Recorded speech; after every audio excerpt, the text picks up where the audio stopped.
Legendary status. Vic XL, Sam Pisa, aka TF. When y'all gonna learn, man?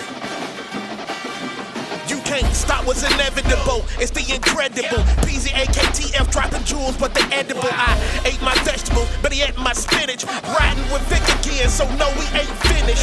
Legendary status, so no, you cannot copy. Riding dirty radio, so crispy, also sloppy. Instant to the street, so we know just what is needed. But keep it underground, staying down, cause we ain't greedy. This is where you find what is popping for the culture, where we keeping it all fresh and stay away from all the vultures. No scavengers here, just keeping it real.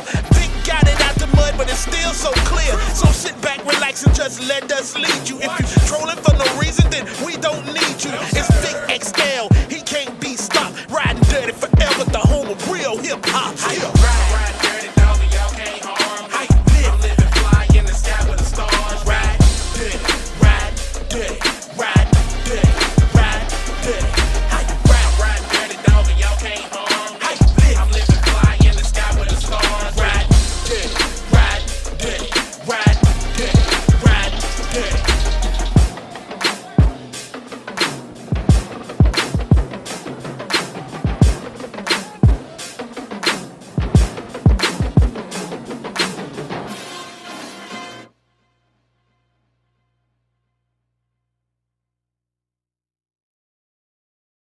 What up, world? What up, world? What up, world? It's your boy Vic XL, Riding Dirty Show, where we bridge the gap between hip hop and everyday life, man. How y'all doing? How y'all doing? How y'all doing? Welcome everybody who's checking us out as we stream live. One time for all the good people who follow us on all our socials. Let's get that out of the way. So one time for everybody over on Instagram, TikTok, Twitter, Bigo. If you check out the show at Riding Dirty Radio, salutes to you. Also, one time for WRFG, 89.3 FM Atlanta. And also, one time for the good people over at Ride 95. All right, now, this is the Riding Dirty Show. We bridge the gap between hip-hop and everyday life. We give a voice to the voiceless. We're the people setting the trends, not waiting for the trends to happen.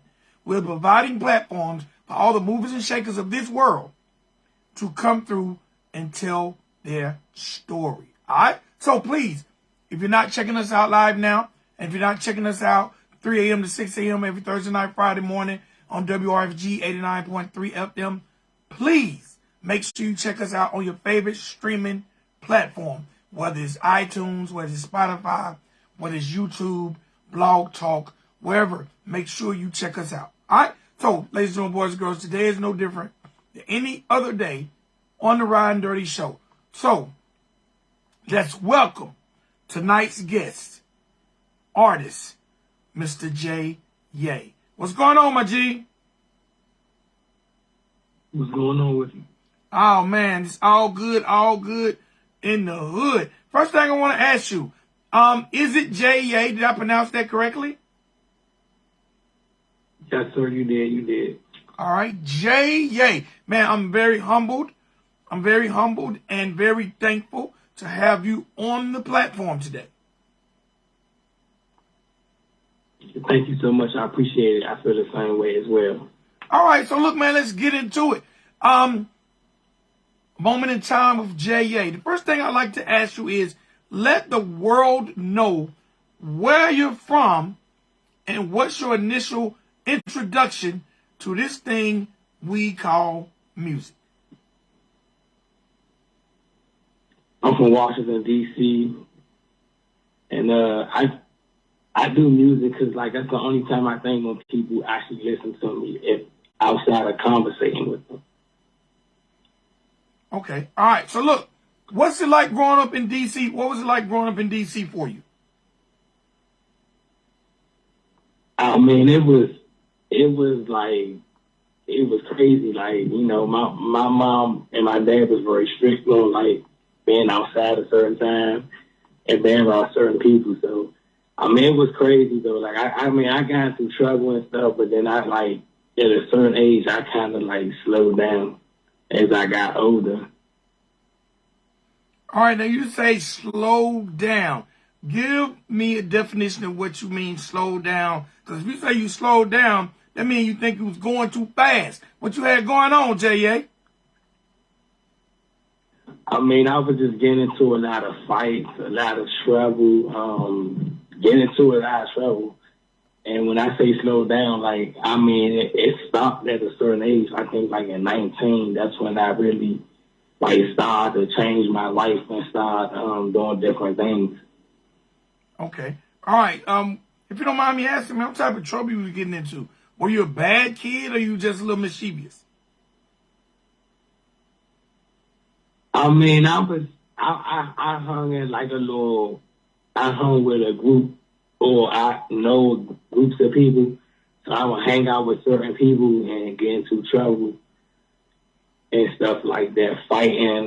Mainly fighting all the time, fighting at school, outside, or just getting into it, like, arguing, It's a lot of stuff that was going on during the time, like skating rings, playing basketball, football, tackle, football against different neighborhoods and stuff like that. So it was a lot of like different things going on that led to different fights and different incidents.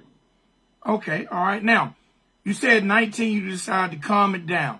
Was it your love of music that made you calm it down, or was it just you didn't want to get in any further trouble and bring that type of stuff to your household? Oh no, it was music that calmed me down though. It like I started to like stop thinking outside the street. I started thinking outside the street like, I can't keep like, you listen to music and you talk about the hood and all that. Like I started thinking outside the more the music I listened to, because I started to see that the streets weren't like, it's not meant for people that last long, like from what I was catching on to. No doubt, no doubt, no doubt, no doubt. All right, so let's get into the music. Other than you saying you feel like music is the only time you've been listened to, other than having a conversation, what led to, first of all, your love for the music, and what led to you actually pursuing it?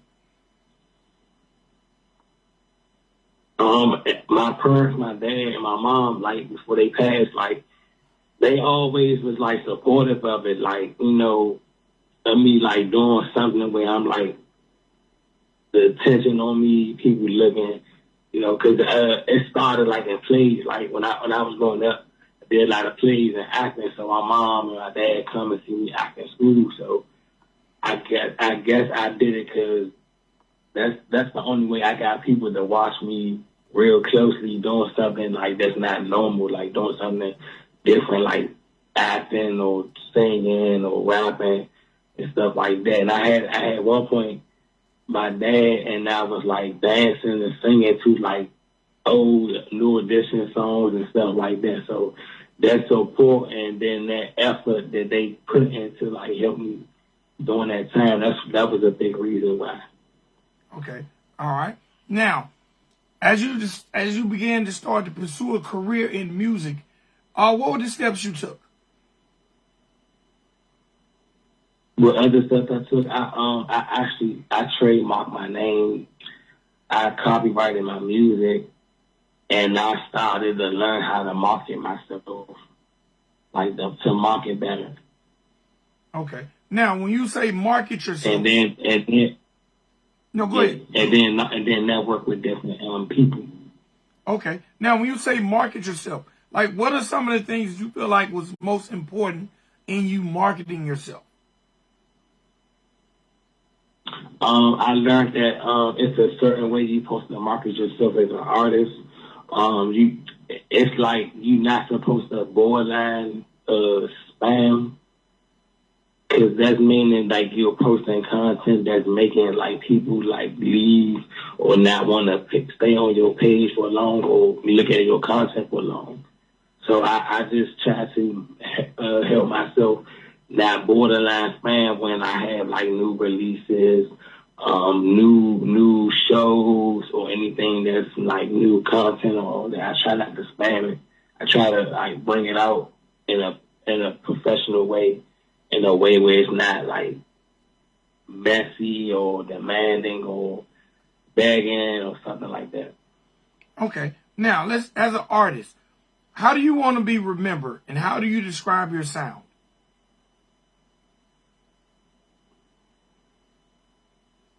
I want to be remembered as like an artist that knows the business side outside of the technical music side. I also want to be known for like being versatile with my music, as far as like the way I write, the style wise and all that. And my music is more like, it's like straightforward, no sugarcoat. It's very like different. It's confident music. It's like it's standing up, saying what I feel at any given time. Just having the audacity just to be creative and take it to the next level, and to not worry about the critics and who doubt me or who think that I should not be doing this at the age I am, or in general, just can continue to do it because it's getting better now that I'm learning and I'm around the right people. But that's how I want to be remembered. That's how my music is described. All right, let's talk a little bit about DC. DC's been an area that's been known for the go-go scene more so than hip-hop. What's DC like when you think of hip-hop and independent music? And do you think it's a very supportive area?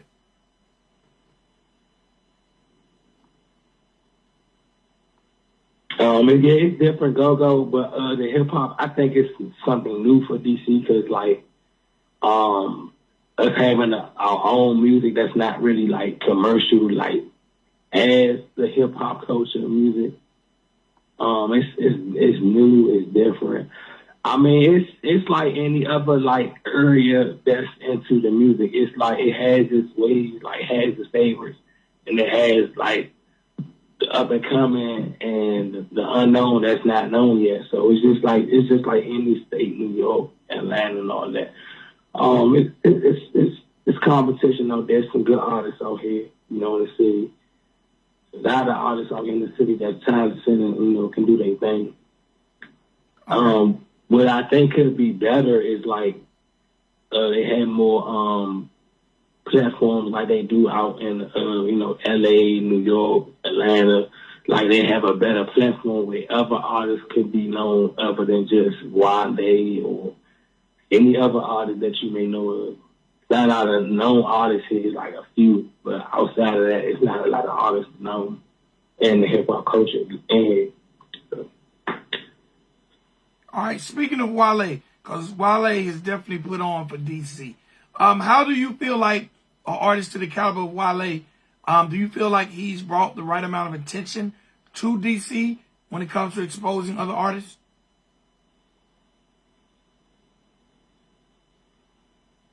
I mean, from what I'm hearing, yeah, I think he brought the attention because, like I said, other than him, it's not really another artist or any other artist that's really up there yet. But it's going to be artists up there.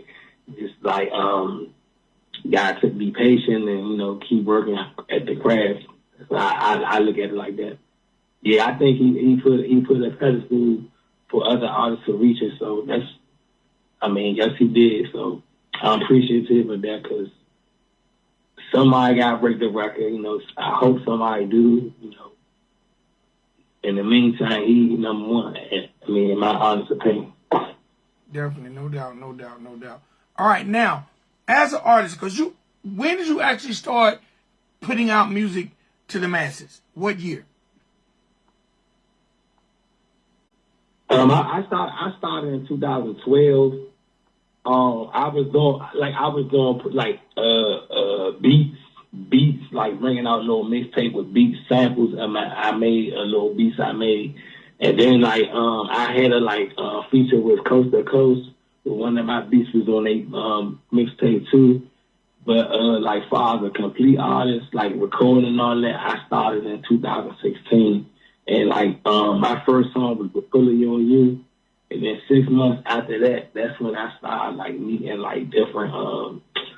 different DJs, and I started doing shows in New York. I met DJ Envy and Ashley Yee. I met a few other people.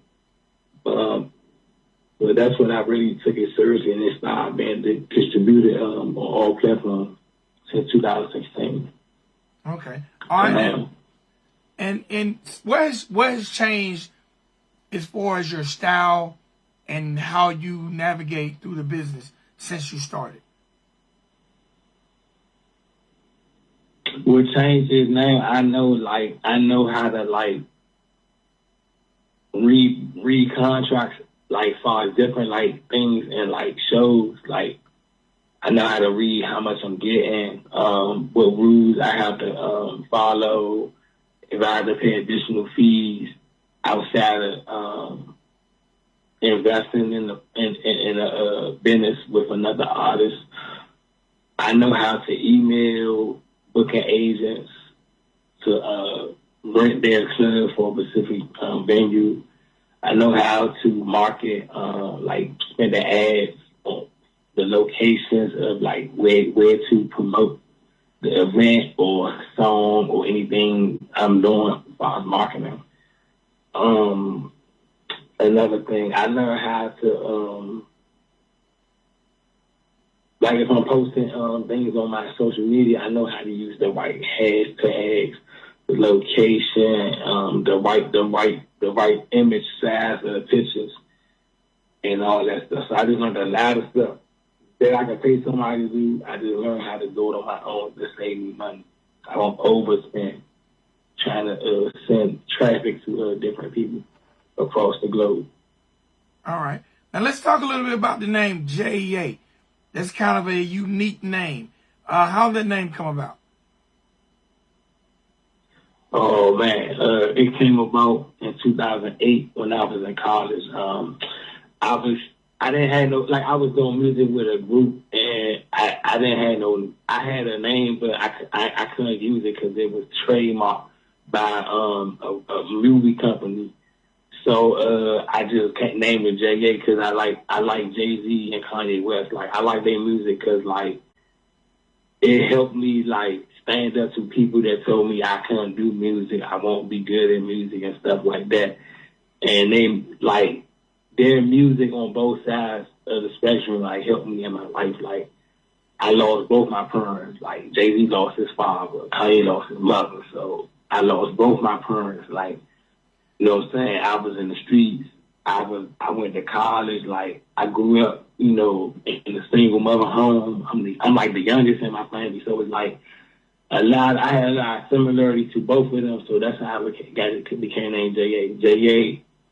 is really Jay-Z plus Kayne West equals me. That was the whole, you know, way that I made myself that name that I trademarked too. So I own the name, although you know it's connected to both of them. Okay. Look, man, let's go back to losing your parents, because there are a lot of people who are listening to this live or might listen to this later that were that, you know, that's maybe been through it, or, you know, maybe, you know, we're all possibly going to go through it.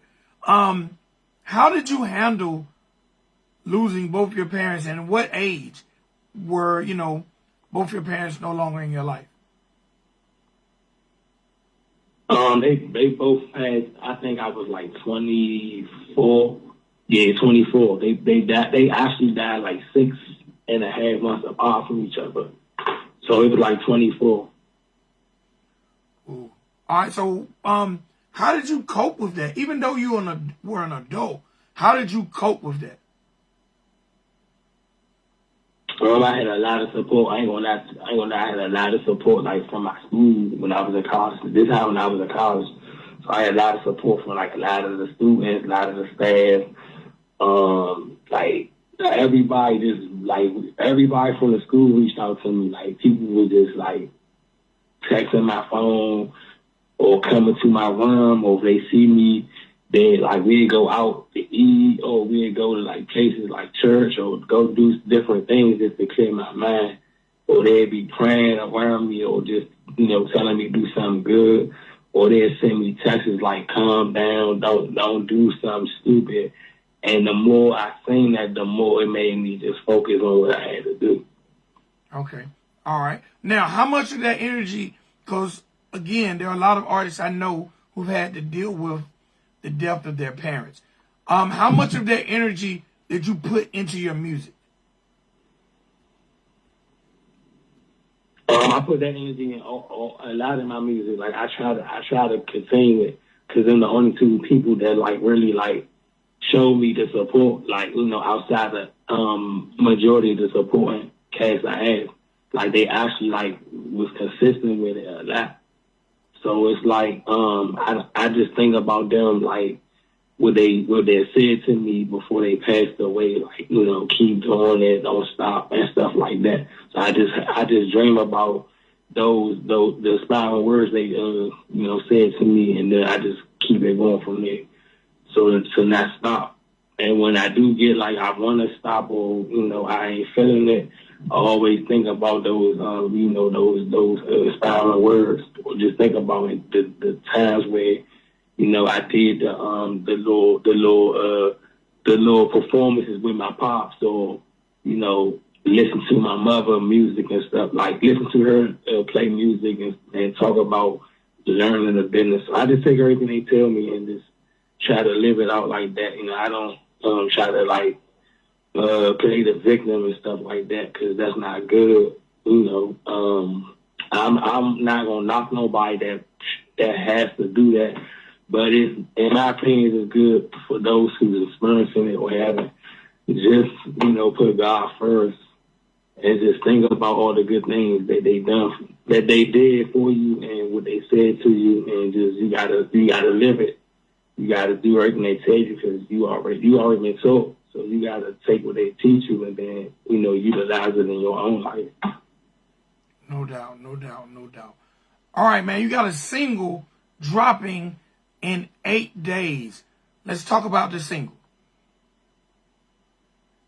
Oh, Q100, yeah, it's my 8th single I'm dropping.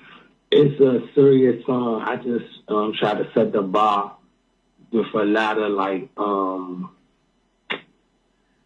just thinking outside the box with the song. I just try to write something that was not like cliche, like a party song, a relationship song, a song about, doing something to somebody do this to me. I just try to write something different. It's more like I'm going to say a political song. It's like a political song. Okay. It's something very serious and powerful, and it got a good message to it. And I'm just not playing on this song. Like it's a very serious song to me. All right. Who produced the record for you? A guy named Mafia Music 202. Okay. And how'd you link up with Mafia Music? We went to high school together. Okay. Another DC native. Yeah. All right. My last question before I let you run. Social media. We live in an era, if you're not on social media, it's kind of hard to move forward, especially when you're talking about pursuing an entertainment career. How has social media affected you, how you market, and being able to reach out and touch fans in an area that you can't get in your car and go see?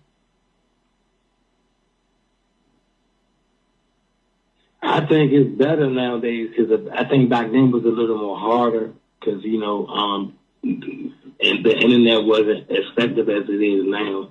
So I just think it's a lot more easy, and it's better, because not only the tools they use to market yourself, like now, the knowledge they are putting out there for a lot of artists to learn how to be independent or to build their own record label is good. Like, I just think it's a good time for artists to just really take heed to learning the craft, the knowledge of music, the business side of music, and trying to get they like credit straight.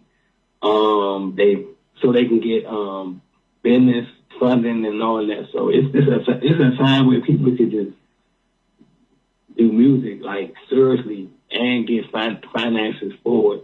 You just gotta put everything together, mentally, physically, especially spiritually, financially, all that. Put all that together, then you never know what you can do when you got everything right there in front of you. Okay. All right. How can people find you on social media?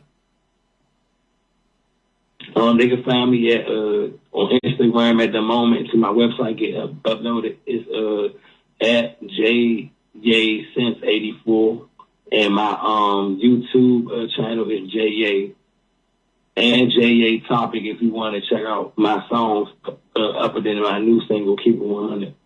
All right. Is there a Twitter or a TikTok? I'm on Twitter, but I forgot the name of it at the moment. But I'm not on TikTok at the moment. I'm not on there. I'm gonna have to create one. So, all right. Now, before I let you go, my guy, please remind the people of the name of that single, the date it drops, and where they can check it out.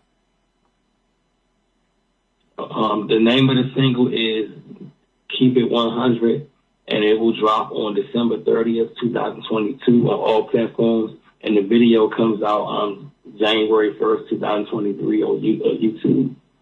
And it'll be on all Spotify, Deezer, Amazon, and all other platforms.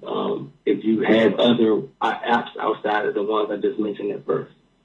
All right. My G, I appreciate you. Have a wonderful night. You too. Good night. Have a good one. All right, ladies and gentlemen, boys and girls, that was JYa. Y'all make sure y'all follow him on all social media at JAYYE Sense 84. All right, it's your boy Vic XL. This is the Ride and Dirty Show. Until next time, peace.